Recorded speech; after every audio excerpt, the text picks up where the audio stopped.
Just over and over and over again. Practice, practice, practice. So he also probably got used to the lag a little bit. To the inherent delay.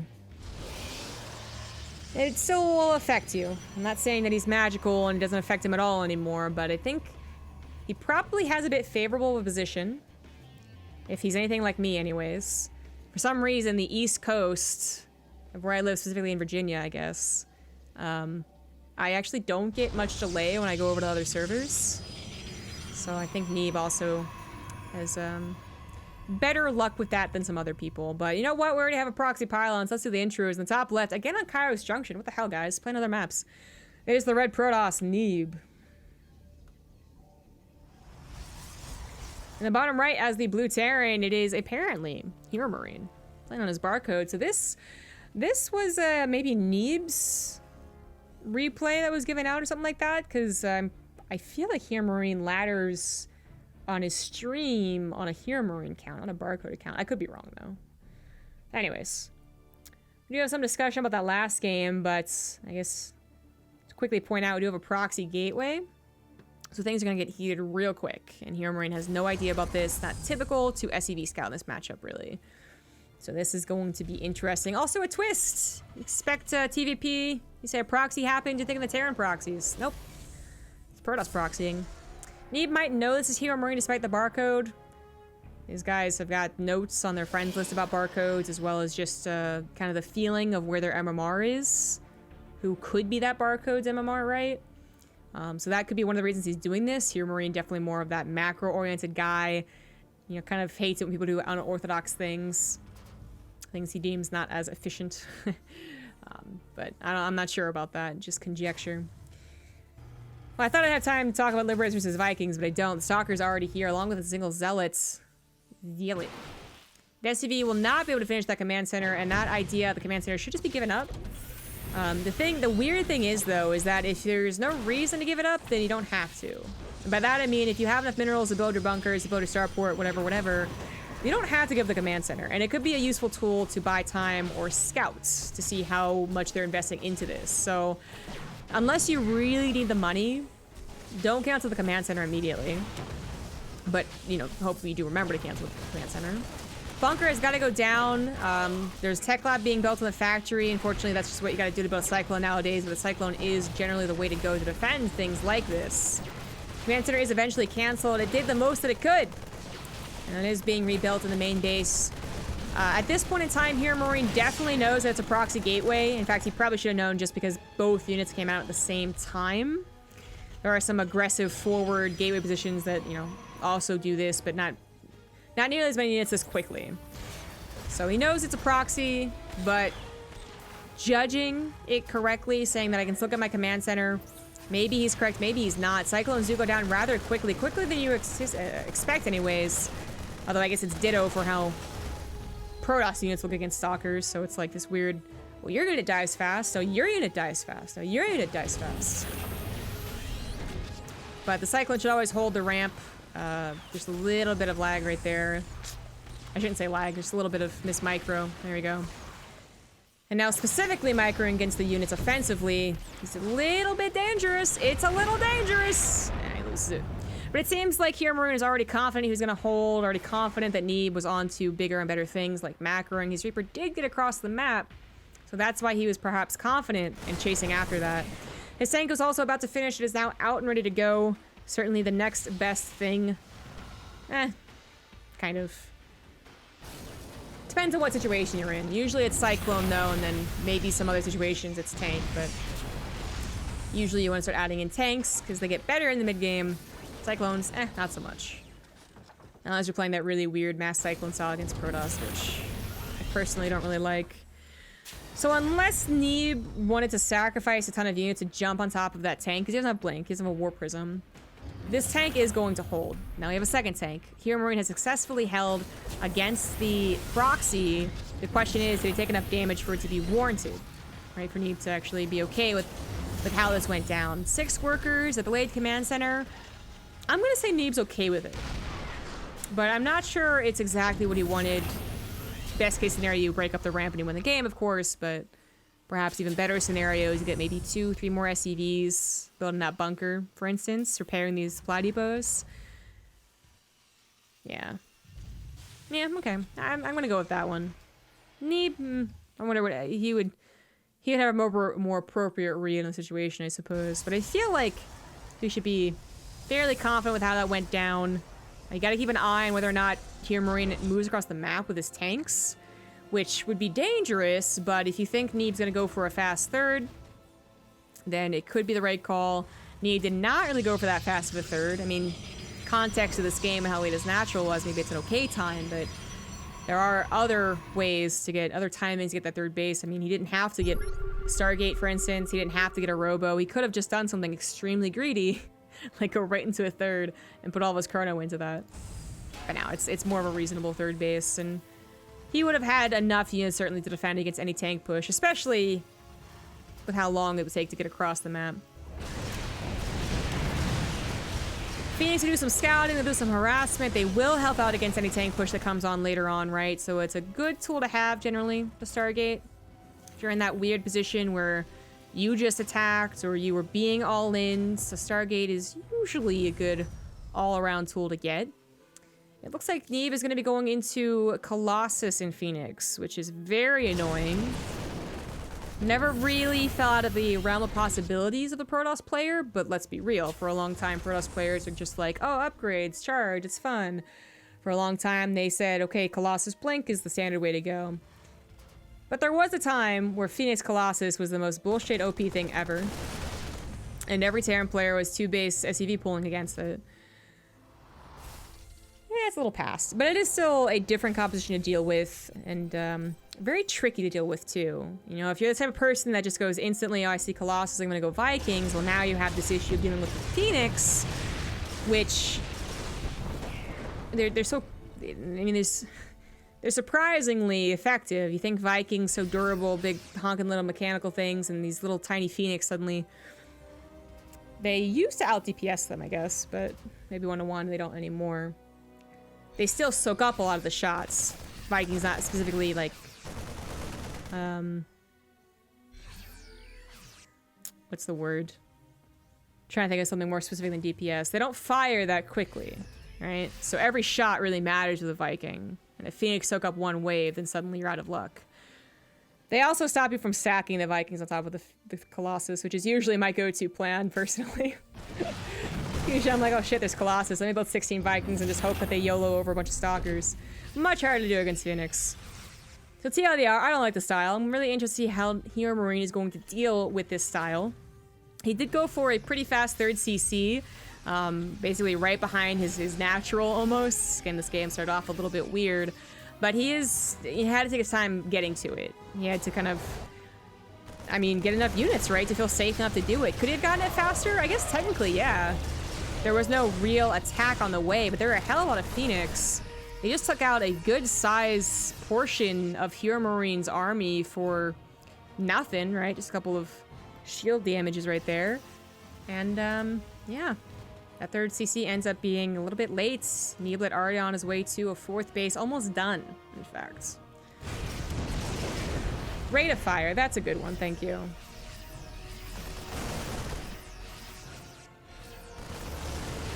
What'd you have for dinner? I had tofu and Asian stir-fried vegetables. They're a pre-packaged frozen vegetable thing. It's been my go-to meal for a while. I really like tofu. Anywho. So, Heromarine. I'm feeling a little scared for him, but his macro is good. You can always depend on that. He doesn't usually skip any cycles, so even though his third CC maybe could have been faster, maybe it feels a little bad because you see that Neeb's fourth is already done. He does now have his proper base to go ahead and get 4 Vikings at a time, as well as the Bio Army, as well as upgrades and a Ghost Academy. Finally, everything's on the way that it should be. Neeb, it might look intimidating to see 4 bases almost fully saturated.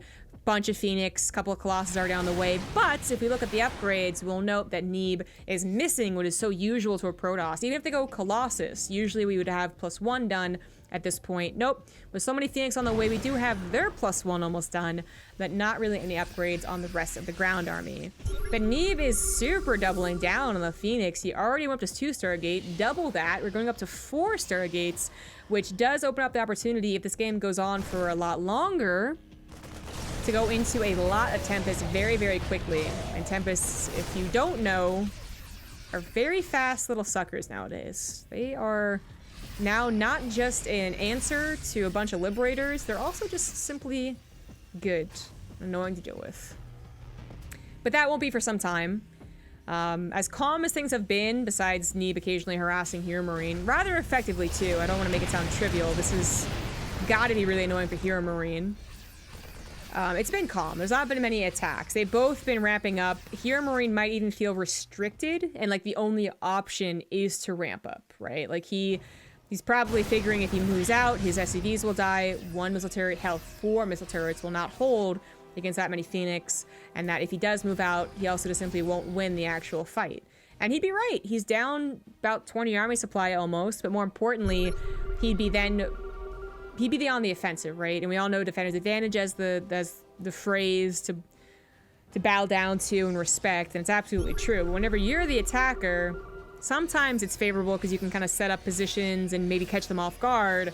Other times it's really not. You're the one that's just moved forward in a huge clump, and then you spread out. Well, they respond quickly enough, suddenly you're not spread out, and hey, that's a lot of Colossus. You want to be at least a little spread out for when you attack this army. Phoenix actually kill those Marines. They could. But we had EMPs now in the mix and a lot of Vikings to support them. 2-2-1 is almost done, which is definitely worth noting. That is, I mean, again, usually in a regular PvT, Neeb's also on 2-2, hell, maybe even a 3-3, but in this one, those upgrades will be of substantial help, especially anything on the Vikings, because they've fallen behind in the upgrades compared to the Phoenix. Now, there's one thing Vikings have against this army is that they have range. That's always something that's just not thought about when it comes to Vikings. They're surprisingly helpful versus mutas because they can shoot at them that extra shot that actually kills them once they run away from the missile turrets, for instance. Black. But this is now what's getting comical. Neeb has taken such control over this game from the get-go, put Heromarine on the back foot, that he is capable of getting up close and personal. He's basically doing that thing that you did when your parents weren't looking, where you waved your hand in front of your sibling's face and said, "You can't touch me, you can't touch me." He's really being almost like flippant with where he puts his shield batteries, but he figured he could hold this position, and Heromarine was not willing, ready, capable of stopping him from getting this position. And now it's going to just continue to be terrible as the Tempests, while they do help with the range issue, also have the speed thing, right, to worry about. But their acceleration, I think, is slower than Vikings. Vikings are certainly adaptable to many situations. Maybe they can out-micro the Tempest, but eventually Neeb will replace some Phoenix for more Tempest. He'll get some Archons in here, and that'll be a real party. But it looks like Heromarine is going to try and break it. Nope, decides not to. We had the concave, but does the concave really matter when there's 6 Colossus here? No, it really doesn't. The Vikings are now currently trying to one-shot the Colossus, and boom, finally one goes down. Phoenix swoop in for a couple of kills. EMPs do go down. There we go. They do blanket the ground army for the most part. The Phoenix are going to win the air war. Oh, there goes the EMP on the Phoenix. That's going to help with the air war, but it might be a little bit too late. The air war goes in favor of Neeb, but the ground did finally die despite all of those shield batteries and despite having 6 Colossus at the beginning of those fights. I don't know how, but Heromarine is able to micro against that army and actually kill it. Again, those flippin' shield batteries ended up not being enough, and Neeb, overestimating his army, overestimating his position, has lost a ton of money in shield batteries and pylons, has lost very expensive slow building units in the Colossus, and he doesn't even have Storm to fall back on, which is usually I mean, a key component to a Protoss army, as well as a key component to the "oh fuck, I just lost my army" moment, right? You just super spam High Templars as far back as possible and hope you get enough storms in case they run over to your side of the map and try to kill you. Doesn't have that option in this case, and was certainly missing that option when he was up against that army. Did the EMPs blanket most of the army? Would the High Templars have not had Storm anyways? Probably. But it's a maybe, actually, right? It's always a maybe. Maybe one storm gets through, and one storm on either the bio on the ground or the Vikings in the sky would have been a huge difference. Now, Neeb was not only overestimating this position and has lost out in many ways, the minerals, the lack of advancement of tech, perhaps. He just completely stopped Tempest production. He also missed out on the opportunity to go after this 4th base, where if he didn't almost at this, you know, retro hindsight 2020 type deal, it's almost was stubborn with how much he decided, okay, this is going to be the cross that I die on. If he didn't choose that, if he continued to be mobile, he probably could have gone to the 3rd base, the 4th base, back and forth, and wherever he isn't, he probably could have sent in the Phoenix or a couple of Zealots, something along those lines. Now, Neeb, talking about how he just this did not go as well as anticipated, is still in a pretty damn good position, right? Did he let Heromarine get a 4th base without much say? Yeah, and that was probably a mistake, but he also got a couple of his extra bases, at least one extra base here, I guess, with one now on the way. As soon as I say he's done with Tempest, he swaps back into Tempest. 6 of them are on the way, but you know what we have now for Heromarine? We now have battle cruisers. He's also continuing to upgrade, but it has been a slow process. Getting that 2nd armory is definitely necessary, as Neeb should also be looking to maybe a 2nd cybernetics core. No, actually, that's +3 attack, so he'll be maxed out on the attack and go right into the armor, which he should. This game is going to max air versus max air, and well, that is what we're going to be paying attention to. You know, Yamato's versus Tempest, Micro versus Micro. We should also be paying attention to their accessory units, EMPs, for instance, or usually Storms for the Protoss, but again, not in this specific game.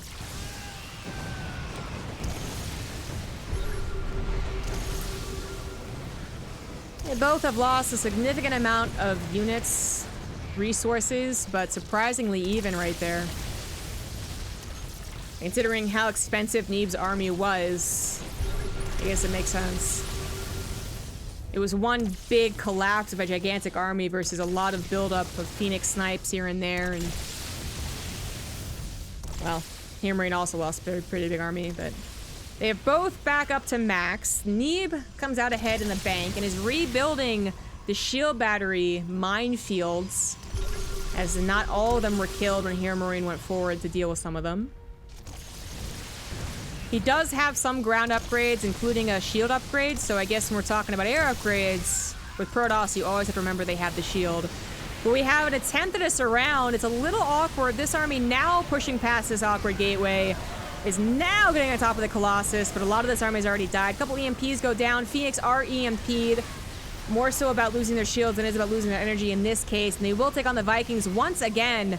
But it looks like the Colossus have been taken care of. The Tempest will slowly be taken care of. DPS just too high for the shield battery to keep up, and the Phoenix can no longer help their buddy. The Vikings are able to kill a lot more than they would if there wasn't an EMP, but probably more importantly, none of these units get picked up post-fight. The Phoenix are so good at doing that, so good at getting those last few kills on very important units, expensive units, Ghosts and Marauders. And in this circumstance, they're unable to do it. But a couple more Phoenix have joined the fight, so there they go. They pick up the Marauders, actually. But I think even if they tried picking up the Ghost, the EMP still would have happened first. So not what Neeb was hoping for. Still ends up getting away with so many of his Phoenix alive. And they will slowly but surely rebuild that energy. He's continuing on with this composition, by the way. No attempt to change. No attempt to even go into a Warp Prism for harassment. It is just more Stargates and more Colossus. We do finally have a Templar, or a Twilight Council, rather. We have a Raven on the way. Battle cruisers did show themselves, but I guess died pretty quickly. There were not a lot of them anyways. Perhaps Heromarine figured he couldn't afford to go into mass battle cruiser, or that it ended up not being a good idea to him. I'm honestly not sure if it would have been a good idea against all these Phoenix. Battle cruisers have these naturally high armor, so they, you know, theoretically they're good against a decent number of Phoenix, but when the Phoenix numbers are out of control, maybe it's too complicated, maybe it's just not efficient enough. I don't know. Not Tempest this time. We have a carrier, although that might be a mistake. Carriers are no longer the capital ship of choice for the Protoss. But interceptors are always a bit of a bother, micro-wise, so could be the tactic there, I don't know. More upgrades for both parties. They should eventually get maxed out if this game's going the way I'm thinking it's going. Heromarine, that is a new orbital. That it is still, it's bold to get an orbital over here, whether that was his main or not. It's a bit risky, but I mean, hell, considering this game has been all about Neeb's Phoenix, I guess, like, you know, why not? There's been no Zealot harassment or DT harassment, so your SCVs are gonna die to the Phoenix, or they're not gonna die. There's an odd beauty in that. If you want full Tempest, I'm sure Neeb would have won it. Maybe. Maybe. Fortunately, StarCraft 2 is never about massing one unit and winning. I mean, for some leagues it is. And in some situations it is. But when it comes to the pros, the games are too back and forth, too complicated. There's too much skill involved that one unit will do the trick. So will more Tempest be better? I'm with you on that one. I think, you know, half the Phoenix count. Still include some of them because they get tricky. They're little gnats attacking you. But then go for more Tempest and also a lot more on the ground I think should be happening. This feels like an experimental / almost trolley style from Neeb. Because he was able to get such dominating advantages in the beginning of the game. Like, he literally just constricted Heromarine. I feel like he really ran away with that idea. But now he's like, oh, maybe I won't actually win with this. So we finally see what we'd usually expect in a PvT. So charge, ground upgrades, storm on the way. Again, it's never as simple as, well, he has Ghost, so I shouldn't make High Templars. That's not really what you should ever say. You should just try and micro them better and have surprises more often. So now this is getting a little silly, but the good news for Heromarine is that, well, it's not good news that Neeb has another base up and running and totally defended. The good news is you can just give up this base. It's no longer, you know, something you have to defend over a bunch of cannons and shield batteries.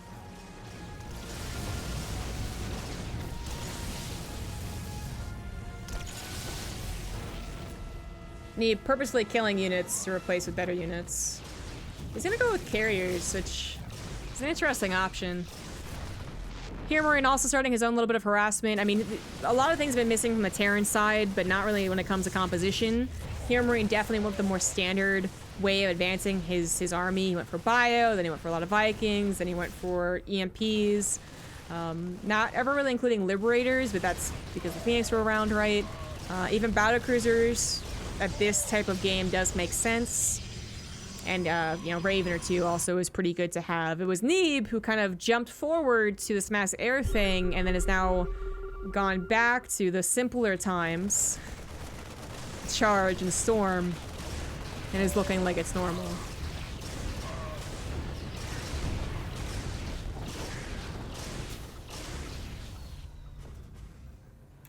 Well, the Phoenix can't do anything about that now, can they? But that is an important scout for Heromarine. If that's the only Phoenix over there, then it's probably the only Phoenix over anywhere. So he knows he will no longer have to deal with the Phoenix. It might be a relief to him. It might be a worry to him, because if there's not Phoenix, what else is there? I'm not sure. He scans to see how much of an army there is, what type of army there is, sees all the SAC defense, and is probably thinking, what the hell do I do against this? Well, I think first of all, you go away from the SAC defense, so he is wrapping around the army. He's going to teleport on top of what is mostly a... Well, actually, I can't say it's mostly a ground attack, but it is a loud colossus. The carriers are desperately trying to target fire. I think the battlecruiser at one point, but maybe not. They're actually just getting destroyed. So if they were attempting to kill anything, they failed ultimately. The Vikings just go ham on top of the Tempest and the Colossus. Shield battery's already out of juice. The battlecruisers do unfortunately have to run over a bunch of cannons, which end up injuring them quite a damn bit. And all said and done, they come out rather even in supply. Very bold attack from Heromarine to use his battlecruisers like that. But they made the carriers look silly. I'm not even sure the carriers really contributed in that fight. I mean, obviously they did. Obviously the interceptors were flying around doing something, but I don't know, man. It looks more like the Colossus you know, zapped the bio. So they died while doing it, but they still killed a lot of bio with it. And then the battlecruisers certainly won out the air war. Well, I said I wasn't sure how Heromarine was going to approach this, but he did mostly avoid the stack defense. He also just simply, I think his army was better. I mean, I don't believe carriers are the option, and I think when you use Tempest against battlecruisers, you are basically depending on being able to run away from them. They'll always be able to teleport on you, but then they can't teleport away, right? So you run away and then use your range to your advantage if you have any Tempest left. But with a fight like that, where Neeb also stands his ground, I mean, you just stay there and you be attacked. Not that he had many Tempests to begin with.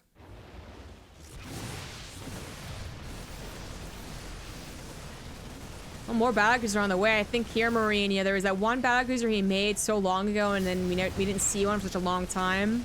And he went back into it kind of full force. I think he's really been like, okay, you know what? Battlecruisers are the option. They're pretty good. He uses what a little bio is left over for the fight, I suppose, to get a Nexus snipe on him. Not exactly a important Nexus. Gas was gone, minerals were mostly gone, but still. Phoenix were remade, I think it was. Oh, very bold again with the battlecruisers, but there's simply not a lot of anti-air. Storms don't really affect battlecruisers like anything else that Terran has, right?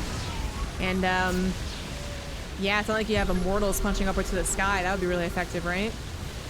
Heromarine, beyond anything I expected, actually wins this game and makes it look almost easy at the very end with the battlecruisers just tearing through everything. I could never ever replicate this, but GG. And certainly some of the reason he won was because Neeb kind of styled on him for so long.